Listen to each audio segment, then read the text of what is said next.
केमद्रुम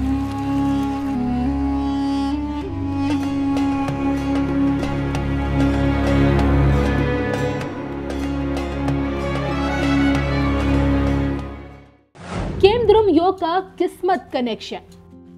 किन लोगों को कंगाल बनाता है केमद्रुम योग? किन लोगों के काम बिगाड़ता है केमद्रुम योग? किन लोगों के जीवन में दुखों का अंबार लाता है केमद्रुम योग? देखिए सिर्फ धर्म ज्ञान पर। दोस्तों नमस्कार, मैं हूं डॉक्टर श्रीपति त्रिपाठी। आइए इस वीडियो के माध्यम से जानते हैं कि भिखारी जैसे हालात में पहुंचा सकता है केमद्रुम योग। जानिए क्या है केमद्रुम योग और इसके दोष के लिए क्या क्या उपचार है। आपको बता दें कि केमद्रुम योग का हमारे जीवन पर बहुत ही बुरा असर पड़ता है। कैसे असर पड़ता है आइए बताते हैं। ज्योतिष शास्त्र के अनुसार केमद्रुम योग चंद्रमा से बनने वाला एक महत्वपूर्ण योग है।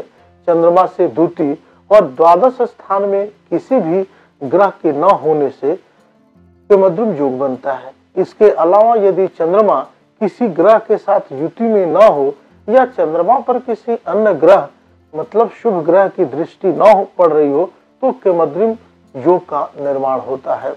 ध्यान रहे इस योग के निर्माण में छाया ग्रह कहे जाने वाले राहु केतु की गणना नहीं की जाती है। माना जाता है कि यह जो ग्रह है, यह जो योग है ज्यादा अनिष्टकारी नहीं होता। इस योग में व्यक्ति को सदैव अशुभ प्रभाव ही नहीं मिलते, बल्कि इस योग में व्यक्ति को जीवन में आ रही परेशानियों से संघर्ष करने और जूझने की क्षमता एवं शक्ति भी मिलती है। यह ग्रह देता है यह योग। कैसे प्रभावित होते हैं जातक, आइए आपको बता दें कि केमद्रुम योग से प्रभावित जो जातक हैं या स्त्री हैं, अन्न, घर, वस्त्र और परिवार से ऐसे जातक थोड़े विहीन हो जाते हैं। ये गरीब होते हैं, इनका कोई भी आय का साधन नहीं होता। यह जातक अपने पूरे जीवन इधर उधर भटकते रहते हैं। यह अल्प बुद्धि, मलिन वस्त्र धारण करने वाले और नीच प्रवृत्ति के व्यक्ति होते हैं। आपको बता दें इसका जो प्रभाव है वह केमद्रुम योग का, तो केमद्रुम योग के बनने पर संघर्ष और अभाव से ग्रस्त जीवन व्यतीत करना पड़ता है।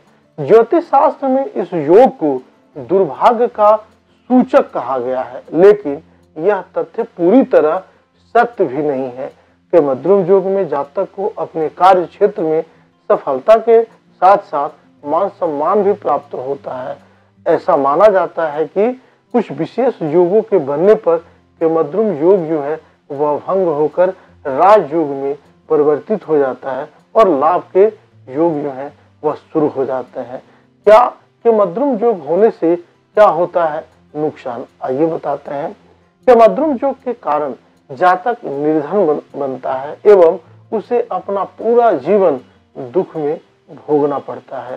केमद्रुम योग का मुख्य प्रभाव यह है कि इसके कारण जातक की आर्थिक स्थिति जो है वो बदतर होती चली जाती है, बदतर हो जाती है। उसकी आय के सभी साधन बंद हो जाते हैं। जातक के मन में भटकाव और असंतुष्टि की स्थिति बनी रहती है। यह व्यक्ति कभी आत्मनिर्भर नहीं बन पाते। इस योग में जातक को पारिवारिक सुख प्राप्त नहीं होता एवं संतान से कष्ट मिलता है। इस योग के प्रभाव में जातक जो है वह दीर्घायु होते हैं, लंबी उम्र होती है। केमद्रुम योग का भंग होना कैसे होता आइए बताते हैं। कुंडली में लग्न से केंद्र स्थान में चंद्रमा या कोई अन्य ग्रह हो तो केमद्रुम योग जो है वह भंग हो जाता है। इसके अलावा कुंडली में कुछ अन्य स्थितियां बनने पर भी यह योग भंग होता है। जैसे जब चंद्रमा ग्रह सभी ग्रहों से दृष्ट हो तो, या शुभ स्थान में चंद्रमा हो अथवा चंद्रमा शुभ ग्रहों से युक्त हो एवं पूर्ण चंद्रमा लग्न स्थिति में हो, या 10वें भाव में चंद्रमा ऊंचे स्थान पर बैठा हो, या केंद्र स्थान में चंद्रमा पूर्ण बली हो, या कुंडली में सुनफा अनफा योग तथा दुर्धरा योग बन रहा हो, तो ऐसी स्थिति में केमद्रुम योग जो है वह भंग हो जाता है। केमद्रुम योग के भंग होने पर जातक इसके दुष्प्रभाव से मुक्त हो जाता है और केमद्रुम योग का प्रभाव भी उसके ऊपर नहीं रहता है। आइए क्या है ज्योतिषी उपाय, कैसे करे जातक यह उपाय, आइए जानते हैं। सबसे पहले इस योग के प्रभाव को कम करने के लिए सोमवार की पूर्णिमा अथवा सोमवार को चित्रा नक्षत्र के दौरान लगातार 4 वर्ष तक पूर्णमासी का व्रत रखना चाहिए। दूसरा उपाय है कि किसी भी सोमवार को भगवान भोले शंकर देवाधिदेव महादेव शिव के मंदिर में जाकर पवित्र शिवलिंग पर गाय का कच्चा दूध चढ़ाने एवं पूजन करने से लाभ होता है। इसके साथ ही भगवान शंकर और माता पार्वती का भी पूजन करें। भगवान शिव की आराधना से इस योग के अशुभ प्रभाव को कम करने में काफी मदद मिलती है। रुद्राक्ष की माला से शिव पंचाक्षरी मंत्र ओम नमः शिवाय का जाप करें। तीसरा उपाय है कि अपने घर में दक्षिणावर्ती शंख की स्थापना करें और नियमित रूप से श्री सूक्त का पाठ करें। इस शंख में जल भरकर देवी लक्ष्मी की मूर्ति पर चढ़ाएं एवं चांदी के श्रीयंत्र में मोती धारण करें। इस मोती को हमेशा अपने पास ही रखें। चौथा उपाय है कि चंद्रमा से संबंधित वस्तुओं का दान करें, जैसे दूध, दही, आइसक्रीम, चावल, पानी इत्यादि। पांचवा उपाय है चांदी का चौकोर टुकड़ा अपने पास हमेशा रखें, दाहिने पॉकेट में रखें।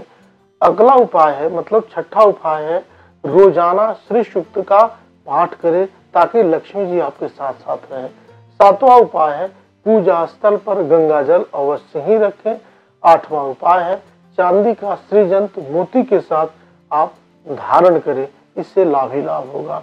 नौवां उपाय है रुद्राक्ष की माला पहने, इससे आपको अनुकूलता की प्राप्ति होगी। और भरसक प्रयास करें कि जैसे महाशिवरात्रि आ रहा, महाशिवरात्रि पे शिव की जटाओं में चंद्रमा है, उनके मस्तक पे चंद्रमा का वास है, तो निश्चित रूप से उनके सर के ऊपर से चंद्रमा से संबंधित मंत्रों का ओम चंद्रमा मनुष्यो जाता, चाहे चंद्रमा के वैदिक मंत्र जो है, इस मंत्र को जपते हुए रुद्राभिषेक करें, श्री सूक्त का पाठ करें, पुरुष सूक्त का पाठ करें, या महाशिवरात्रि के दिन रुद्राष्टाध्यायी का मतलब 8 अध्याय में रुद्राष्टाध्यायी है, उसका पाठ करने से जो भी परेशानियां हैं, और खासकर केमद्रुम योग जो है यह एक बुरा योग है, तो बुरे योग से निपटारा के लिए जैसे अंधेरे में पुस्तक रखा हुआ है, आप स्विच ऑन करते हैं, उजाला आ जाता है और आपको अपना सामग्री दिख जाता है, ठीक उसी प्रकार उपाय से पूजन पाठ से